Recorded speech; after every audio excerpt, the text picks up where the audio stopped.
Hi, welcome to my channel. ನನ್ನ ಚಾನಲ್ಗೆ ಯಾರು ಸಬ್ಸ್ಕ್ರೈಬ್ ಆಗಿಲ್ಲ ಅಂದರೆ ಪ್ಲೀಸ್ ಸಬ್ಸ್ಕ್ರೈಬ್ ಆಗಿ, ಹಾಗೆ ಪಕ್ಕದಲ್ಲಿರೋ ಬೆಲ್ ಐಕಾನ್ ಪ್ರೆಸ್ ಮಾಡೋದನ್ನು ಮಾತ್ರ ಮರಿಬೇಡಿ. ಇವತ್ತು ನಾನು ಉದ್ದಿನ ವಡೆ ಮಾಡೋದನ್ನು ತೋರಿಸ್ತಾ ಇದ್ದೀನಿ. ಅದಕ್ಕೆ ನಾನು ಒಂದು ಗ್ಲಾಸ್ ಆಗುವಷ್ಟು, ಅಂದರೆ ಒಂದು 1/4 kg ಆಗುವಷ್ಟು ಉದ್ದಿನ ಬೇಳೆನ ತೊಗೊಂಡಿದ್ದೀನಿ. ಅದನ್ನು ನಾನು ಒಂದ್ಸಲ ವಾಶ್ ಮಾಡಿ ಹಾಗೆಯೇ ಸ್ವಲ್ಪ ಮುಳುಗುವಷ್ಟು ನೀರನ್ನು ಹಾಕಿ ನಾನು 4 ಗಂಟೆ ಇದನ್ನು ಹಾಗೆ ರೆಸ್ಟಿಗೆ ಬಿಡ್ತಾ ಇದ್ದೀನಿ.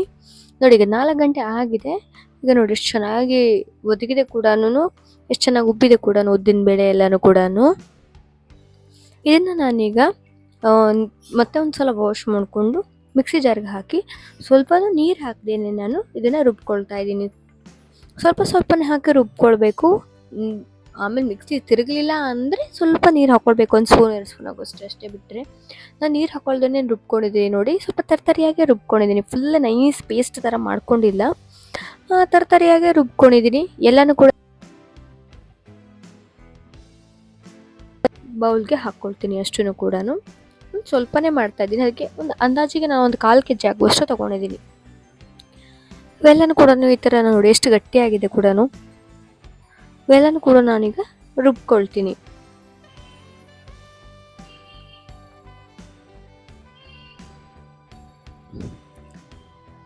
ನೋಡಿ, ಎಲ್ಲನೂ ಕೂಡ ಈಗ ರುಬ್ಬಿಟ್ಕೊಂಡಿದ್ದೀನಿ. ಇದಕ್ಕೆ ಈಗ ನಾನು ಒಂದ್ಸಲ ಎಲ್ಲನೂ ಕೂಡ ಚೆನ್ನಾಗಿ ಮಿಕ್ಸ್ ಮಾಡ್ಕೊಳ್ತಾ ಇದ್ದೀನಿ. ಅದಾದ ನಂತರ ಇದಕ್ಕೆ ನಾನೀಗ ಹೆಚ್ಚಿಟ್ಕೊಂಡಿರುವಂಥ ಸ್ವಲ್ಪ ಕರಿಬೇವು, ಹಾಗೆ ಸ್ವಲ್ಪ ತುರಿದಿಟ್ಕೊಂಡಿದ್ದೀನಿ ಶುಂಠಿನ, ಹಾಗೆ ಚಿಕ್ಕದಾಗಿ ಹೆಚ್ಚಿಟ್ಕೊಂಡಿರುವಂಥ ಹಸಿಮೆಣಸು, ಇವೆಲ್ಲನೂ ಕೂಡ ಹಾಕ್ಕೊಳ್ತಾ ಇದ್ದೀನಿ. ಮಕ್ಕಳು ತಿಂತಾರೆ ಅಂದರೆ ಮೆಣಸನ್ನ ಸ್ಕಿಪ್ ಮಾಡ್ಬೋದು. ಆಮೇಲೆ ಒಂದು ಸ್ವಲ್ಪ ತೆಂಗಿನಕಾಯಿ ಹೋಳು ಪೀಸಸ್ನ ಹಾಕ್ಕೊಳ್ಬೇಕು, ಚೆನ್ನಾಗಾಗುತ್ತೆ. ಹಾಗೆ ರುಚಿಗೆ ತಕ್ಕಷ್ಟು ಉಪ್ಪನ್ನು ಹಾಕಿ ಎಲ್ಲನೂ ಕೂಡ ಚೆನ್ನಾಗಿ ನಾನು ಮಿಕ್ಸ್ ಮಾಡ್ಕೊಳ್ತೀನಿ.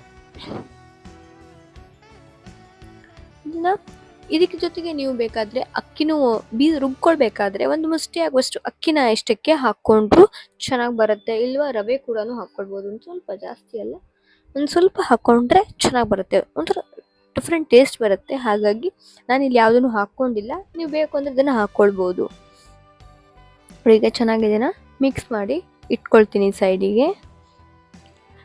ಇದನ್ನು ಈ ಥರ ಒಂದು ಪಕ್ಕದಲ್ಲಿ ಪಾತ್ರೆಯಲ್ಲಿ ಒಂದು ಸ್ವಲ್ಪ ನೀರು ಇಟ್ಕೊಂಡು ಕೈಗೆ ಸ್ವಲ್ಪ ನೀರನ್ನ ಹಚ್ಕೊಂಡು ಈ ಥರ ಹಿಟ್ಟನ್ನು ತೊಗೊಂಡು ಬಿಡಬೇಕು. ನೀರು ಹಚ್ಕೊಂಡಿಲ್ಲ ಅಂದರೆ ಅದು ಸರಿಯಾಗಿ ಬಿಡಲ್ಲ, ಹಾಗಾಗಿ ಸ್ವಲ್ಪ ನೀರು ಹಚ್ಕೊಂಡೇ ಬಿಡಬೇಕು.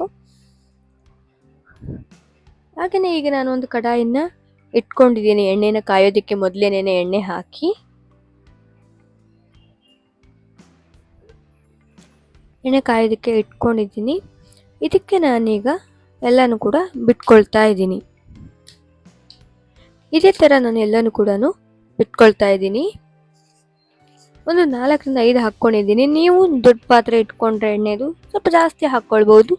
ಮತ್ತು ಸ್ವಲ್ಪ ಮೀಡಿಯಮ್ ಫ್ಲೇಮಲ್ಲಿ ಇಟ್ಕೊಳ್ಬೇಕು. ಹೈ ಫ್ಲೇಮಲ್ಲಿ ಇಟ್ಟರೆ ಕಲರ್ ಚೇಂಜ್ ಆಗಿಬಿಡುತ್ತೆ, ಬಟ್ ಒಳಗಡೆ ಚೆನ್ನಾಗಿ ಬೆಂದಿರಲ್ಲ. ಹಾಗಾಗಿ ಮೀಡಿಯಮ್ ಟು ಲೋ ಇಟ್ಕೊಂಡು ಒಂದು 5ರಿಂದ 10 ನಿಮಿಷ ಇದನ್ನು ಚೆನ್ನಾಗಿ ಬೇಯಿಸ್ಕೊಳ್ಬೇಕು. ಚೆನ್ನಾಗಿ ಬೇಯಿಸ್ಕೊಂಡ್ರೆ ಒಳಗಡೆ ಕೂಡ ಚೆನ್ನಾಗಿ ಬೆಂದಿರುತ್ತೆ. ಹಾಗಾಗಿ ಇದನ್ನು ಮೀಡಿಯಮ್ ಟು ಲೋ ಫ್ಲೇಮಲ್ಲಿ ಇಟ್ಟೇ ಇದನ್ನು ಬೇಯಿಸ್ಕೊಳ್ಬೇಕು. ಇದನ್ನು ನಾನು ಒಂದು 2-3 ನಿಮಿಷಕ್ಕೊಂದ್ಸಲ ತಿರುವು ಹಾಕ್ಕೊಳ್ತೀನಿ. ಚೆನ್ನಾಗಿ 2 ಸೈಡನ್ನು ಕೂಡ ಚೆನ್ನಾಗಿ ಬೇಯಿಸ್ಕೊಳ್ತೀನಿ. ನೋಡಿ, ಇದು ಕೂಡ ಬೆಂದಿದೆ ಕೂಡ. ಇದನ್ನು ಈಗ ನಾನು ರಿಮೂವ್ ಮಾಡ್ಕೊಳ್ತಾ ಇದ್ದೀನಿ. ರಿಮೂವ್ ಮಾಡಿಕೊಂಡು ಮತ್ತೆ ಒಂದು ಸ್ವಲ್ಪ ಇತ್ತಲ್ವ, ಅದನ್ನು ಕೂಡ ಹಾಕಿ ಇದರ ಜೊತೆಗೆ ನಾನು ಎಲ್ಲನೂ ಕೂಡ ಬೇಯಿಸ್ಕೊಳ್ತಾ ಇದ್ದೀನಿ. ನನ್ನ ಚಾನಲ್ನ ಯಾರಾದರೂ ಹೊಸಬರು ನೋಡ್ತಾ ಇದ್ರಿ, ಪ್ಲೀಸ್ ನನ್ನ ಚಾನಲ್ನ ಸಬ್ಸ್ಕ್ರೈಬ್ ಮಾಡಿ, ಹಾಗೆ ಲೈಕ್ ಮಾಡಿ, ಶೇರ್ ಮಾಡಿ, ಕಮೆಂಟ್ ಮಾಡಿ ನಿಮ್ಗೆ ಹೇಗೆ ಅನ್ನಿಸ್ತು ಅಂತ ನನ್ನ ವೀಡಿಯೋಸು. ನೀವು ಸಪೋರ್ಟ್ ಮಾಡೋದ್ರಿಂದ ನನಗೂ ಕೂಡ ಹೊಸ ಹೊಸ ವೀಡಿಯೋಸ್ ಮಾಡೋದಕ್ಕೆ ಇದಾಗುತ್ತೆ, ಸಪೋರ್ಟ್ ಸಿಗುತ್ತೆ. ಹಾಗಾಗಿ ನನಗೂ ತುಂಬ ಇಷ್ಟ ಅನಿಸುತ್ತೆ, ಇನ್ನು ಮುಂದೆ ಮಾಡಿದ್ರೆ ನೋಡ್ತಾರೆ ಅಂತ ಅನ್ನೋ ಒಂದು ಇದರಿಂದ. ಹಾಗಾಗಿ ನನ್ನ ಚಾನಲ್ನ ಲೈಕ್ ಮಾಡೋದನ್ನು ಮತ್ತು ಶೇರ್ ಮಾಡೋದನ್ನು ಮಾತ್ರ ಮರಿಬೇಡಿ. ಇದನ್ನು ಕೂಡ ನಾನೀಗ ಬೇಯಿಸ್ಕೊಂಡಿದ್ದೀನಿ. ಇದನ್ನು ಎಣ್ಣೆಯಿಂದ ನಾನು ಚೆನ್ನಾಗಿ ಬೇಯಿಸ್ಕೊಂಡು ರಿಮೂವ್ ಮಾಡ್ಕೊಳ್ತೀನಿ.